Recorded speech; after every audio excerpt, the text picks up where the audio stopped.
Hi, everybody, and welcome back for chapter 59 of Sri Nisargadatta Maharaj's I Am That.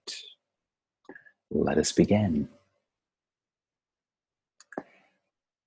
If reality itself is bliss, then pleasure in some way must be related to it. Let us not proceed by verbal logic. The bliss of reality does not exclude suffering.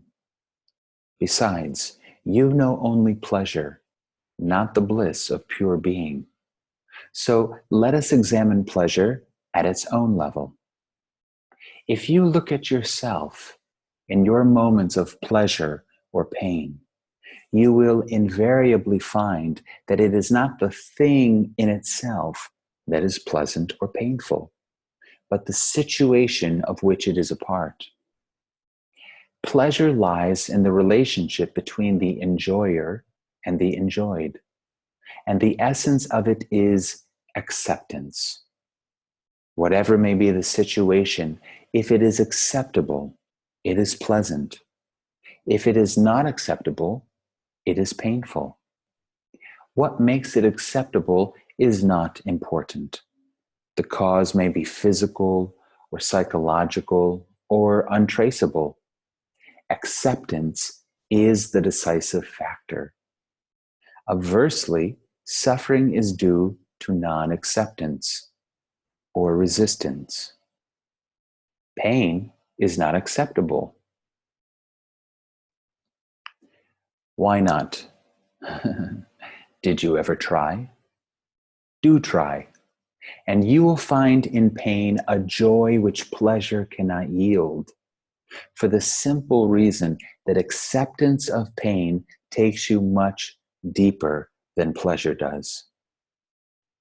The personal self, by its very nature, is constantly pursuing pleasure and avoiding pain. The ending of this pattern is the ending of the self. The ending of the self with its desires and fears enables you to return to your real nature, the source of all happiness and peace. The source of all happiness and peace. The perennial desire for pleasure is the reflection of the timeless harmony within. It is an observable fact that one becomes self-conscious only when caught in the conflict between pleasure and pain, which demands choice and decision.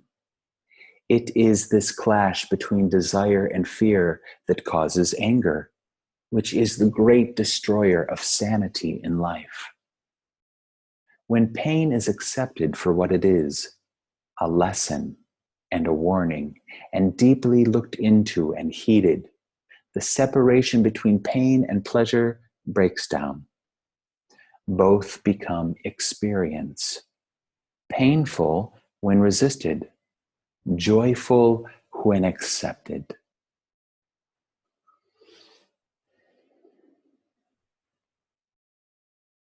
Do you advise shunning pleasure and pursuing pain?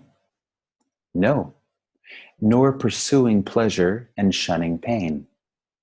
Accept both as they come. Enjoy both while they last. Let them go as they must. Equanimity. How can I possibly enjoy pain? Physical pain calls for action. Of course, and so does mental. The bliss is in the awareness of it, in not shrinking or in any way turning away from it. All happiness comes from awareness. All happiness comes from awareness. The more we are conscious, the deeper the joy. The more we are conscious, the deeper the joy. Acceptance of pain, non-resistance, courage, and endurance, these open up deep and perennial sources of real happiness, true bliss.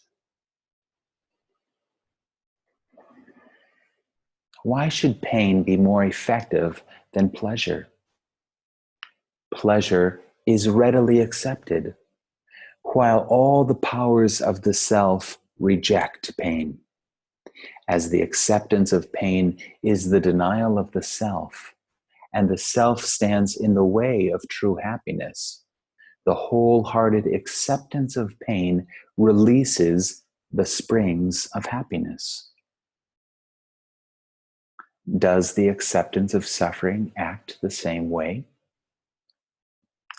The fact of pain is easily brought within the focus of awareness. With suffering, it is not that simple. To focus suffering is not enough, for mental life, as we know it, is one continuous stream of suffering. To reach the deeper layers of suffering, you must go to its roots and uncover their vast underground network, where fear and desire are closely interwoven and the currents of life's energy oppose, obstruct, and destroy each other. How can I set right a tango which is entirely below the level of my consciousness? By being with yourself. The I am.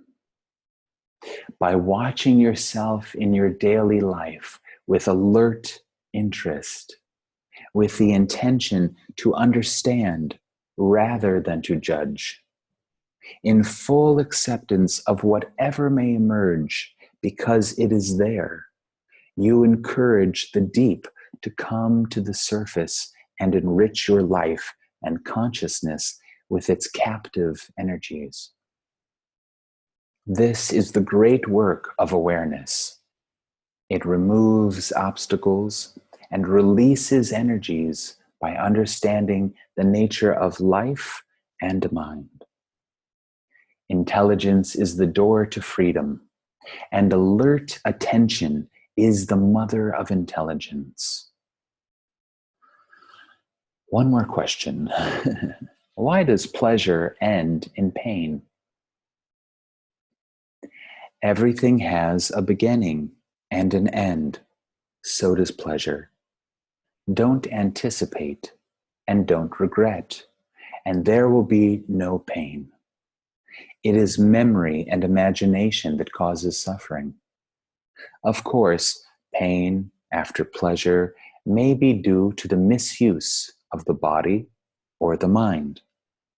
The body knows its measure, but the mind does not. Its appetites are numberless and limitless. Watch your mind with great diligence, for there lies your bondage and also the key to freedom. When the mind takes over, remembers, and anticipates, it exaggerates, it distorts, it overlooks. The past is projected into future, and the future betrays the expectations.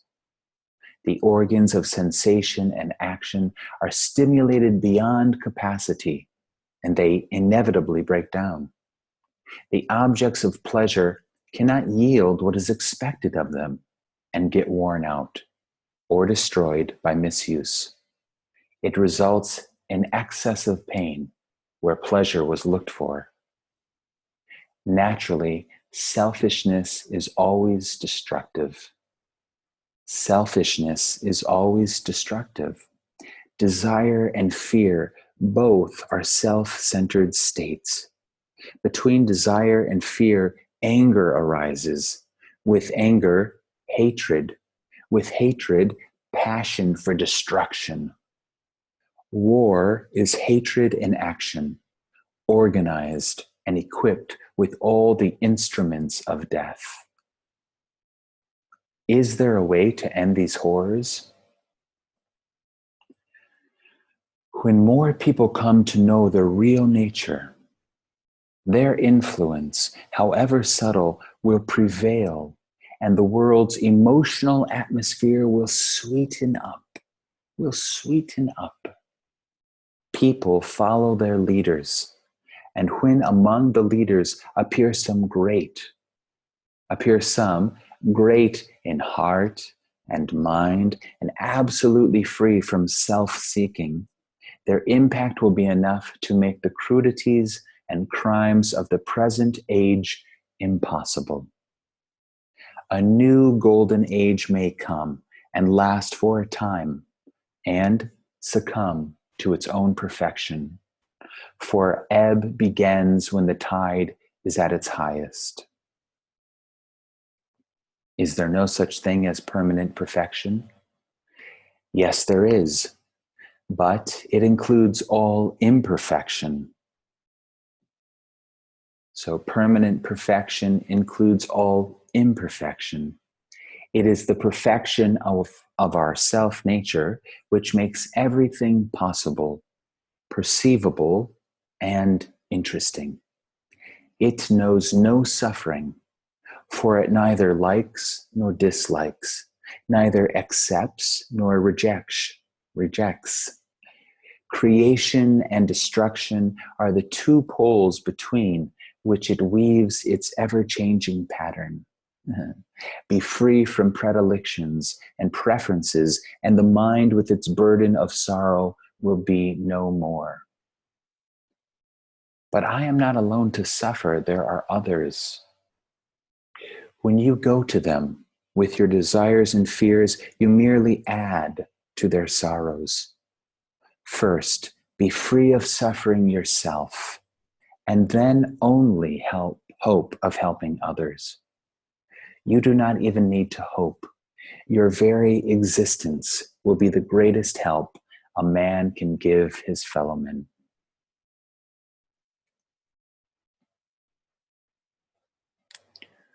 Okay.